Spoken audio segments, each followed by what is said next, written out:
The thing that we are most proud of at the Sheriff's Office, of all the things we're proud of, is the fact that we protect children. And that if you sexually abuse a child, we're going to hold you fully accountable according to the law. Well, we have a fella here who has been grooming at least one child. We know when someone has a proclivity to act like he has. Usually one child is not the only child. But this is Charles Aguan II. He's 34 years of age. He is a headmaster at a private Christian school in Auburndale called Kingdom Preparatory School. He's also an ordained minister. He's a football coach. They have a football team. It is a small private school. And part of the students that are there are given the promise of a future in football. It is a K through 12 school. Charles Aguan has been there for 2 years. And his name that he goes by is Pastor Tiger. That's convenient. Pastor Tiger. If you have a name like that, maybe it makes it easier to groom children. And that's what happened to our 15-year-old victim who was a student at that school. He was being groomed by Pastor Tiger, and it went from just grooming to kissing on the mouth, biting lips, to simulated sex with their clothes on, to where he actually fondled and molested this 15-year-old. He would do stuff like teaching him how to shave his private parts.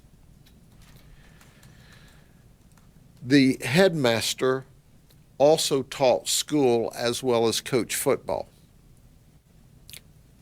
He is in charge of a staff of probably 9 to 12 people.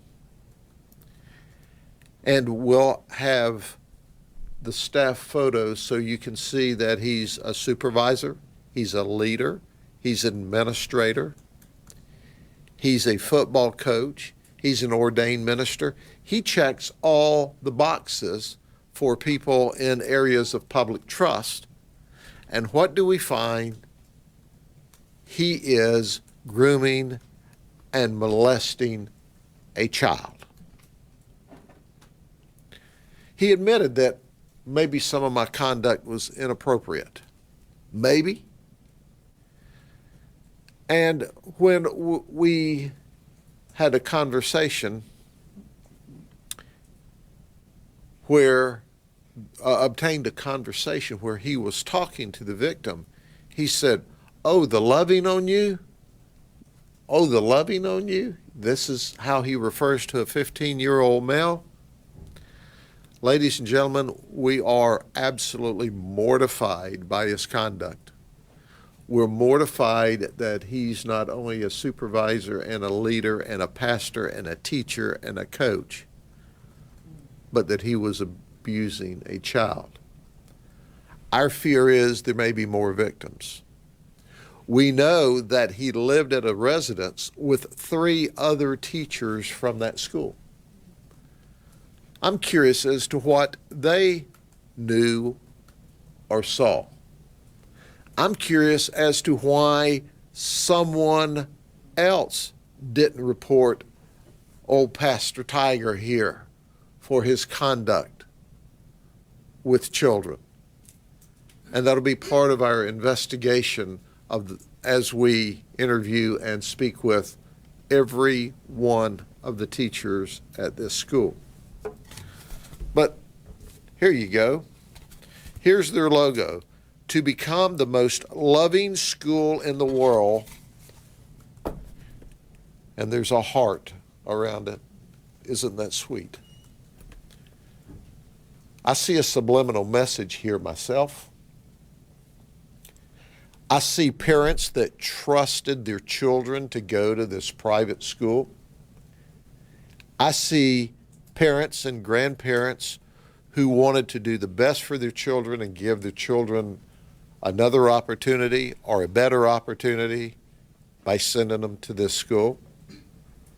And I certainly hope and pray that everyone else at this school has absolutely no knowledge and that this is a singular event. However, I'm very frustrated because the leader, old Pastor Tiger here, certainly didn't display the conduct we expect of a teacher, of a coach, of a minister, of a headmaster of a private school. Make no mistake about it, Pastor Tiger is caged up in the county jail right now, where he should be. And our goal is to send Pastor Tiger to the state prison lockup. So we want Pastor Tiger caged up in prison for a long time for this conduct. If there are other students who are victims, they may not recognize their victims depending on the level of his grooming or his conduct. If there are parents that suspect they might have been inappropriately touched or inappropriately acted upon or acted with, not only Pastor Tiger, but any of the other teachers, or anyone for that matter, at this school, let us know. But I am always suspicious when we have this kind of marketing and then this kind of conduct. This conduct overshadows what this marketing might have really meant. Or maybe this marketing was designed as a subliminal message for this conduct. I can't answer those questions. I'll leave that up to you all in the media to ferret that out. But I can assure you of one thing, that we are in the midst of this investigation. It's not over, but we plan to hold him fully accountable according to the law, and we need parents, grandparents, children, and teachers of the school to cooperate if they've seen inappropriate conduct between him and any of the students that are members of the school. We know this conduct occurred at least in part off campus. I don't know if any of this conduct occurred on campus at this point in the investigation.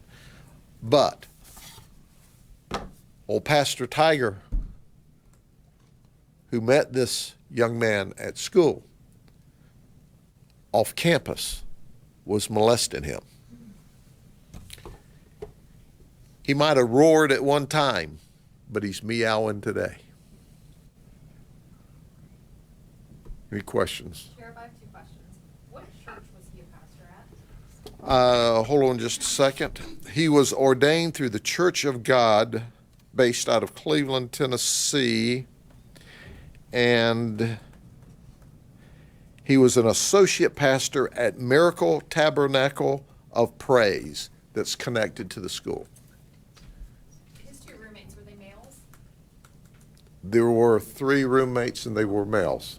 Any investigation as to whether or not they were involved with any students or anything like That investigation is underway at this time. He had 3 roommates who were males.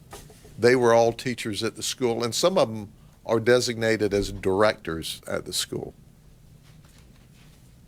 I mean, you know, you can't make this stuff up. Sheriff Judd, we know that in our Polk School District that teachers go through a very stringent background test. Can you speak to any type of testing that this particular institution has in place for the selection of their head?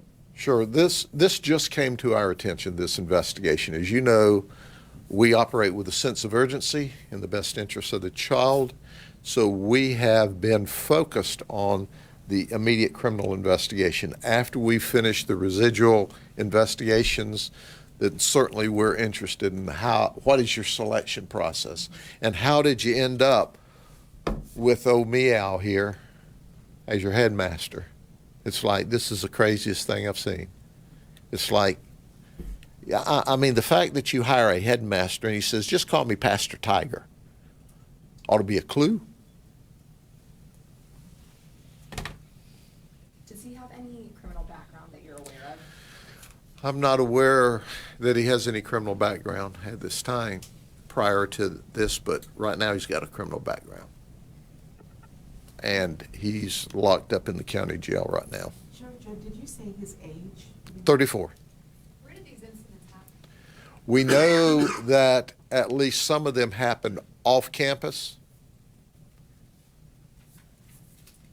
We don't know at this point in the investigation if any happened on campus, but normally a grooming process is a continuous process. So to suggest that there wasn't some grooming, whether or not there was any criminal conduct on campus, I can't confirm that at this point in the investigation. How long had he had contact with the student? I'm not sure how long he had contact with the student. He had only been at the school 2 years. But see, they go to these students and say, hey, you're talented, you have football talent, we'll help you get to the next level. So they're promising these young students that they'll help them. Well, my goodness, at that age, that's what we all want teachers and headmasters and coaches and ministers to do. But when you place your trust in these teachers and coaches and ministers and headmasters, you expect them to operate always in the best interest of the child. And what they were doing was grooming and sexually molesting and simulating sex with a 15-year-old child. Of all the public trust jobs, he checks a whole group of them that we trust our children with every day. And he abused this child. And I know you don't wake up at 34 years of age and say, I think I'll be a child predator today. There's a history. Whether or not we can ever dig it out, I don't know. There's a history. This conduct is not a behavior that manifests itself all of a sudden when you get to be a headmaster. And he was in a position of authority over people and students, teachers and students. So, Sheriff, the allegations here, how were they brought to your attention? And you say there was some kind of a phone call or a discussion? I said there was communication. Can you describe how you were alerted to this and how the communication was? I can describe how we were alerted to it. The victim reported it. To who? To us, law enforcement. Now, I'm not sure that he reported it directly or it came through another source. But no, I won't describe in detail how all of our communications that we obtained in the investigation, how all those occurred, at what point in time they occurred. But I can tell you they occurred. And he admitted to us that, well, maybe my conduct was inappropriate. Maybe. Once he was arrested and questioned? Once we interviewed him, yes, after he was arrested. Maybe you think your conduct was inappropriate? Well, here, Einstein, let me give you a news flash. It was absolutely, unequivocally, without any doubt, not only inappropriate, it was criminally illegal. You were grooming, and you were in the process of doing everything you could to have sex with this child. To our knowledge, he had not gotten to actual sex, but lewd battery, lewd touching, simulated sex with their clothes on, kissing and biting on lips. What are you thinking?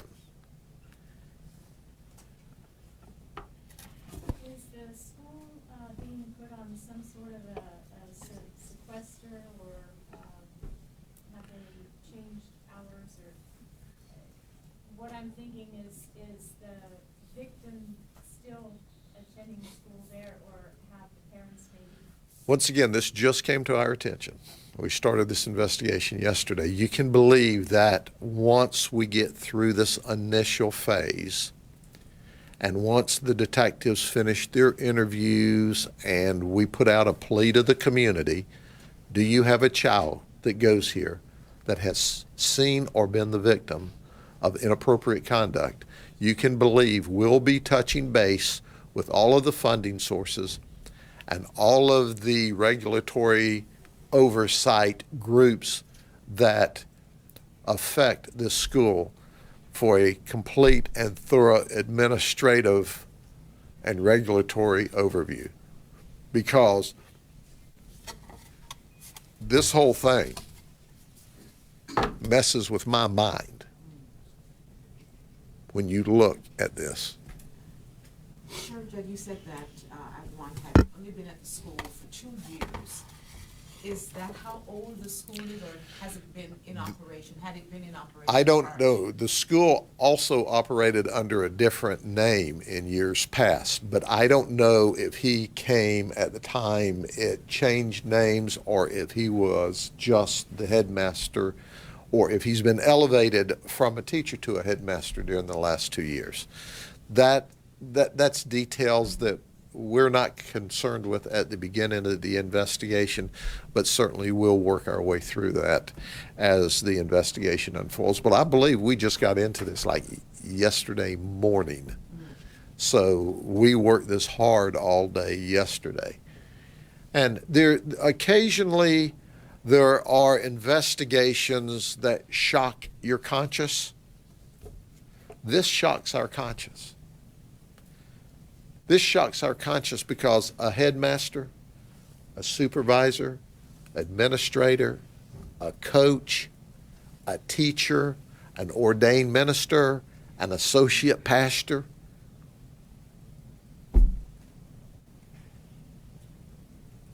Do you know how long he's been in the field of education and if he's worked at other schools in the Tampa Bay area? don't know yet. We will know all of that whenever we finish. But once again, as soon as this came to our attention, we have been working this thing wide open from beginning yesterday morning. And that's why we're here today, quite frankly. We've got him locked up. But I want parents and grandparents to have a very face-to-face conversation with their children. Has he or anyone else on that staff sexually abused, groomed, battered, molested, inappropriately touched any other student? And that's why we're here today.